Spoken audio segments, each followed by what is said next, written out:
Фатхи Бурнаш — драматург, поэт, переводчик, чья жизнь была полна творчества и трагедии. В 1920-е годы молодой автор из глубинки покорил публику своими пьесами.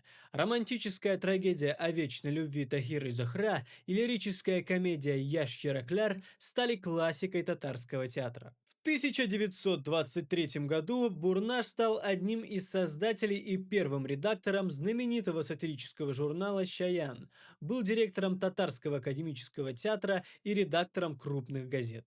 Благодаря ему татарский читатель впервые познакомился с Евгением Онегиным Пушкина, Хаджи Муратом Толстого и другими шедеврами русской литературы.